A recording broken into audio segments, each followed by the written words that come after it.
Сайн байцгаана уу? Та бүхэндээ 2015 онд нээлттэй хийж байсан нэгэн сонирхолтой киног ярьж өгөхөд бэлэн боллоо. За тэгээд үзэхээс өмнө суугтаа лайк болон сабадарч дэмжихээ битгий мартаарай. Ингээд кинонд орцгоё.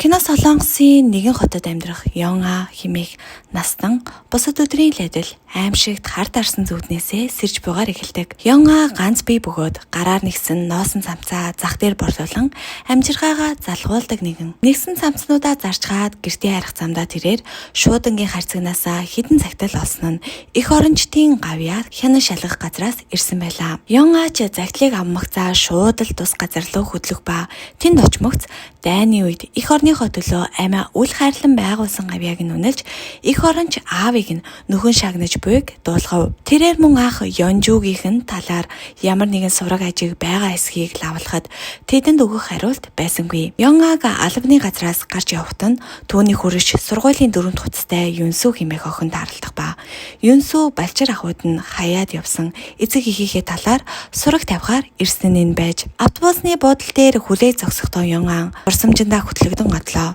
Дэлхийн 2 дугаар дайны үед Солонгос Японы эзэрхийлэлд байхад нэгэн жижиг тосгон байх ба Жонбун хэмээх 14 настай охин ээжийнхээ эндүүдсэн цэвэрхэн хувцсыг дөшөмблийн гэрт хүргэж өгдөг байв. Тэрээр бүлтгэрнүүдээрээ тэдний гэрийн тансаг идэл тоглох байдлыг гайхан биширч ширтэнэ. Яг тэр мөчөд тэдний хүү Ёнжу буюу манай Йонга эмээгийн ах нь ундаг дугуйтайгаан ирэн Жонбуныг хараад мишэв. Төдөлгийн манай эмээ Йонгач гарч ирэх ба тэр хоёр хичээлдээ явхаар хамтдаа гарч одов. Тэдний цэмцгээр дөрөмт хувцас гялалдсан гутлыг харсан Жонбун гэртээ хараад сургуульд явмаар байна хэмээн ээжээсээ шалж эхэлдэг. Харин ээж нь охинд нь гинэт яагаад ийм бодол төрснийг гайхаж байлаа. Уг нь Жонбуны баг дүүн сургуульд явдаг юм байна л да. Тэгээд ээж нь түүнд дүүдээ үдийн хоолнд нь идэх хідэн чансан төмөс аваачиж өгөхийг даалгав. Замдаа Жонбун нэг чансан төмөс гаргаж ирээд идэж эхэлтэл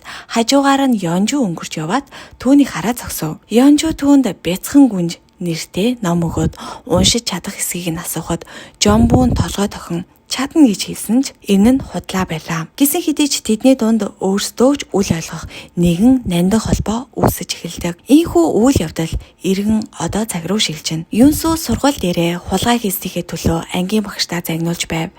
Гэвч Юнсүү зөвхөн хувийн хэрэгцээгээ хангах мөнгөгүй улмаас л ийм зүйл хийдэг байв. Гэсэн ч багш нь түүнийг огтхон ч өрөвдөлгүй.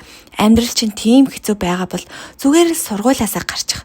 Чам шиг ийм юмнууд хизээч ойлгохтой хүн болохгүй энэ гэл доромжилж гардаг. Харин эдгээр хатуу өгсөн Юнсүүг улмал буруу зам руу түлхэж эхэлнэ. Энэ хооронд Йонга хооллохоор суув. Харин хаалганы цаана уранхай хувцастай нэгэн охин сууж байлаа. Түүнийг ч мөн Йонга гэдэг. Үнэн хэрэгтээ тэр бол одоогийн Йонгагийн зовлонд өнгөрсөн үеийн сүнслэг тусгал. Боддоор оршдоггүй нэгэн хувилбар нь байлаа. Хөгшин Йонга түүнд өнөөдөр цахиа ирсэн аавыг минь шагналаар нөхөн шагнаж байгаа гинэ. Чи баярлахгүй байна уу? Хэмээн асуув. Гэтэл залуу Йонга хачирхалтай юм аа. Аав улс орны төлөө хийсэн зүйл ихтэй байж болох ч үр дүнд нь гэр бүлээ там шиг амьдрал унагсан шүү дээ гэж хариулав. Энэ хэсгээс үйл явдал дахин өнгөрсөн рүү иргэнэ. Тосгоны залуусыг Японы айрамд хүчээр дайчлан дэлхийн 2 дугаар дайнд Японы төлөө тулдуулахаар авч явж байв. Японы цэргүүд Йонгагийн ах Ёнжуг мөн барин авч явах ба ээж нь тэднийг зогсоох гэж зөвхөнгөө баран аргацсан ч яаж ч чадсангүй. Харин Жонбун энэ бүхнийг дэрэгдээс нь харж зогслоо. Ёнжуг өөр 5 хүүгийн хамт машин суулгахад тосгоныхон юу ч хийж чадлаггүй аргаа баран харж зогсно. Гэтэл Жонбун Йонгаг ахыгаа сайн харж ав хэмээн өндөрлөг газар руу чирч гаргав. Ёнжу ч тэднийг олж хараад гараараа даллан салах ёс гүйцэтгэв. Уг нь тэрээр том болоод банкнд ажиллана гэж мөрөөддөг байсан ч энэ нь дүүн түүнийг сүүлчийн удаа харж байгаа нь энэ байжээ. Жонбун гэртээ харахад ээж нь 2 хүүхдээ байшингийн доорх зойронд яаран нуух ба төдөлгүй Японы цэргүүд ирж хүүхдүүдийг хайж эхэлдэг. Тэдний аавыг Японы цэргүүд аль хэдийн баримтлан авч явсан тул одоо ээж нь үлдсэн 2 үрээ арай хийн хамгаалж үлдэв. Маргааш нь сургууль дээр нь Японы нэгэн багш Йонгагийн аавыг Солонгосын тагнуул байсангийн шалтгаанаар түүнийг хатуухан ширтгэж орхив. Түүний аав одоо сураггүй алга болсон юм байна л да. Гэртээ харих замдаа тэр Жонбунтэй тааралдахад Йонга түүнд нэг л өдөр ахыхаа адил Япон руу явна хэмээн хэллээ. Тэрээр Японы засгийн газар дүрвстэд орон гэр олгож үн төлбөргүй боловсрал эзэмшүүлж байгаа гэж сонссон гэлээ. Дараа өдөр нь сургууль дээрээ Ёнга дайнд нэрвэгсдэд туслах сайн дурын ажилтнаар өөрийгөө бүртгүүлв. Гэртээ ирснийхээ дараа Жомбунч бас ээжээсээ Япон руу явмаар байна хэмээн шалж гарав. Японд бүх зүйл сайхан, хүмүүс нь ч сайхан харилцаатай гэж тэр ярив. Гэтэл ээж нь түүнийг энэ бүхэн чинь худал хуурмаг зүйл, ийм дэмий юм бодгоо боль хэмээн загнаж хориглов. Үүний дараа Жомбуны ээж түүнд дүүгээ харж байхыг захиад гэрээсээ хідэн гуйлан сав суулга зах дээр борлуулахаар гарч одов. Хоёр хүүхэд бүтэн өдөржин тосгоноор тэнүүжилж ээжигээ эргэж ирэхийг хүлээв. Гэтэл замд нь гинэт Жомбуны урд нэгэн машин ир зогсоход нэгэн үл таних ир бууж ирээд "Охин минь энд байгаагаасаа илүү сайхан амьдрахыг хүсэж байна уу?"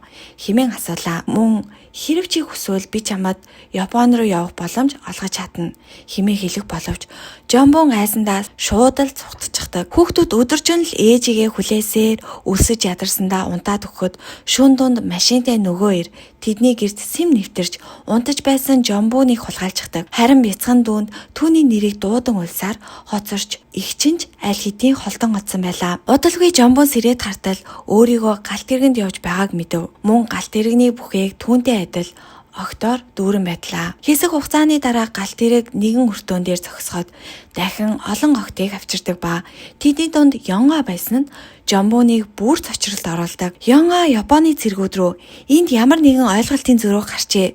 Би дайны хохирогчдод туслах сайн дурын ажилд бүртгүүлсэн" хэмээн хашгирч байлаа. Гэвч түүний үгийг хэн ч тооц сонссонгүй. Ингээд Ёнгагийн шаналж буй байдлыг харсан Жомбуны зүрх айдас тавтхан тэрээр галт тэрэгний модон ханны завсраар сэмхэн шагаахад танил бус уулс тал хүндий нүдний өмнөр нь зурсхийн өнгөрч байлаа. Тэднийг хаашаа юунд авч явж байг тэрээр төсөөлж чадахгүй ба оюун бодолтон зөвхөн инхри ээж өрөвдөн бяцхан дүүн л харагдана. Маргааш нь Жомбуны ээжийг гэртээ ирэхэд хоёр өр нь ор сургуй алдлага болсон байлаа. Энэ зур охтыг цэргийн баазад аваачиж шоронгоос ялгаагүй өрөөнүүдэд тус тусад нь цоожлов. Энэ газар бол охтын нэр төр бие мах бодийг нь хүчирхийлдэг чигшүүрт газар байлаа. Японы цэргүүд тэднийг хүслээ хангах хэрэгсэл болгож энэ бузар үйлдэлээрээ их хэмжээний мөнгө олж байлаа. Бүр охтыг үр тогтоохоо сэргийлж тусгай эм бэлтгэл хүртэл хүчээр уулгана. Энэ цаг үед Солонгосын хүүгүүд дайны галд дөрвөлзөж байхад огт нь тачааллын дөлөнд шатаж байлаа. Одоо цаг Ёнга дахин нөгөө л зовлонд хар тарсан зүуднээсээ зочис ирнэ. Хажууд нь түүний залуу насны дүр төрх сүүдэр мэд суугаад дуугүй хинширтэн. Танил атлаа аимшигт дуу хоолой түүнийг дахин өнгөрсөн рүү буюу баазын ахлагч Ёнгад хүчээр үр хөндөх юм уулгаж байсан. Тэр мөч рүү татан орууллаа. Тэр шөнө ахлагч Жомбунд Ёнгаг амиа хорлохоос сэргийлж нүд салахгүй манахыг тушаав. Харин Ёнга Жомбунд ийхүү доромжлогдсон амьд явахаар үхсэн минь дээр хэмээн шивнэв. Маргааш өглөө нь Жомбуныг сэрхэд Ёнга өрөөндөө байсангүй. Түүнийг хайх явцдаа Жомбун баазын арын хэсэгт хүрж Ёнгаг амиа өгөөдхийн даваан дээр байхыг олж харав. Жомбун түүнийг болиулахыг оролдох агшинд Японы цэргүүд ирж тэд хоёулаа баригдан өрөөндөө дахин хоригдов. Харанхуй жихүүн шөнөөр тэд хуруугаараа хан нүдэн нэг нэгэндээ сэтгэлийн дэмөгч амьд бууга дохоогоор илэрхийлдэг байлаа. Тэр шөнө Ёнгагийн савыг мэс цэцлийн аргаар авч хаях ба энэ нь түүний тэмцэх сэтгэлийн сүүлчийн очийг бөхөөж орхидог. Тэр өдрөөс хойш тэд улам дотносож нэг нэгнийхээ цорын ганц түшиг тулгуур итгэл найдвар нь болжээ. Нэгэн шөнө Жомбун Ёнжуугийн өөрт нь бэлгэлсэн номыг Ёнгад өгөөд "Миний багш болооч" хэмээн гуйдаг. Ингээд тэр номон дээр түшиглэн Жомбун үсэг сурж уншиж эхэллээ. Нэгэн өдөр хувцас өлөх зураа Жомбун Ёнгад Солонгосын хэл эндээс холгүй гэх яриа сонсноо хэлв. Тэдэнд зөвхөн тохирох боломжийг хүлээх л үлджээ. Одоо цагт нэг орой Ёнгад цагдаагийн газраас дуудлага иртэл Юнсү хэрэг толбогдож тусламж гуйх хинж байхгүй тул Ёнгароо залгасан байжээ. Ёнга цагдаагийн газар очиж түүнийг суллуулан авч гарав. Юнсүгийн амьдралын заманд бүдгэрч найдвар нь тасарсан мөчөд Ёнга түүний амьдралын гэрэл гээгээ болох учиртай байж л дээ. Яг л нэгэн цагт Жомбун түүний хувьд гэрэл гээгээ байсан шиг. Үүний дараа кино дахин өнгөрсөн рүү буцна. Японы айрам гинт хэрэгээ нуун даллуулахын тулд огтод совилогчийн дүрмд хувцас өмсгөн зураг авч баазыг энгийн цэргийн байгууламж битээр харуулдаг байв. Нэг шөнө Ёнга Японы цэргүүдийн яриаг санамсаргүй сонсох ба дээд газраас баазыг хаах тушаал ирсэн тул эцэст нь тэднийг эх оронд руу буцаах нь хэмээн тэр гордов. Тэр шөнө баазад нэгэн яслал зохион байгуулагдах боловч Ёнга ахлагч болон зарим цэргүүд сэм хуйлдан шинэлтгийг анзаарчээ. Энэ нь түүний сэжгийг төрүүлсэн ч баярын дараа бүх огтыг жагсаан гадаа гаргалаа. Дараа нь Ёнга Жомбунд нэг л зүйл буруу байна хэмээн сэмхэн хэлэхэд баазын ахлагчиж харагдсангүй. Энэ л тэдний оргох цорын ганц боломж болох ба тэд хоёул чагсаалаас сэмхэн мултарч амжив. Тэднийг хитгэн алхаад байтал цэргүүд гинэд үлдсэн охид руу гал нээлээ. Харин Ёнжа Жомбун хоёр ямартайч ам мултран цухтаж чадав. Тэд баазаас холдох хүртлээр тасралтгүй гүйсээр мандаж буй нарны туяа тэдэнд итгэл найдварын шин оч авчирлаа. Ёнга Жомбунд бид 9 минут очвол чи миний ахтай гэрлээрээ. Харин чи тэгж чадвал би үнэхээр их баярлах болно хэмээн хэлв. Тэр бүхэл өөрийн нандинан хадгалдаг сургуулийн цуваа хүртэл өгнө гэж амлалаа. Гэвч Жомбун миний би ийм ариун хувцас өмсөх хэрэггүй болсон гэж гонигтайгаар хариулав. Дараа нь тэд их нутагтаа очиод өөрсдөд нь юу тохиолдсныг хиндэж хизээж ярихгүй хэмээн амлацгаав. Цааш алгаад ядарсандаа тэд амарч суулаа. Тэр үед л Жомбун Ёнгагийн мөрөн дээрх цусыг олж харан айсандаа хөшиж орхив. Ёнга зогтох үедээ буудулсан байсан ч түүнийгээ Жомбуны сэтгэлийг зовохгүй тулд нуусаар ирсэн байж л дээ. Ёнга аяархан энэ цаас ээжийн минь хийж өгдөг байсан хөвөнтэй хүнжлийг санагдуулж байна. Би ядарч байна. Одоо зүгээр л амарцгаая гэж шивнэлээ. Мөн тэрээр Жомбунд баазын гэрэл зургийг хатгуулад энэ мөчүүдийг хизээж буй март гэж захив. Удалгүй Жомбун ганцаараа цааш явж өлсөж, цангаж, туйлдсан тэрээр олон өдөр алхасаар эцэст нь тосгондоо хурч ирэв. Түүний гэрээсээ явснаас хойш бүтэн 1 жил өнгөрчээ. Тосгон эзгүүрч, хаалга цонхон эвдрэн сүйдэж, нам гүмд авцсан байв. Гэрт нь ээжийнхэн ч дүүгийнхэн ч бараа сураг байсангүй. Дайн дууссаны дараа засгийн газрын байгууллагууд иргэдийн нэрийг бүртгэж байлаа. Албан ёсны ямар ч бүртгэл Жомбуны нэр байсангүй. Харин дайнд өргөцсөн Ёнгагийн нэр л байв. Амьд үлдэхийн тулд найзынхаа дурсгалыг хадгалахын тулд Жомбун өөрийгөө Ёнга хэмээн бүртгүүлж тэр цагаас хойш түүний амьдралаар амьдарч иржээ. Үнэн хэрэгтээ өнөөх хөгшин Ёнга бол Жомбун өөрөө байсан болж таардаг. Жомбун өнгөрсөн түүхээ Юнсүд хуваалцахад охин түүнийг зөвхөн өөрийнхөө төлөө бус Ёнга болон бусад шудраг бусаар хохирсон охтын төлөө дуу хоолойгоо өргөхийг хятгав. Тэр өдөр Жомбун эцэст нь зориг гарган засгийн газрын ажилтнанд бүх хүннээ дэлгэжээ.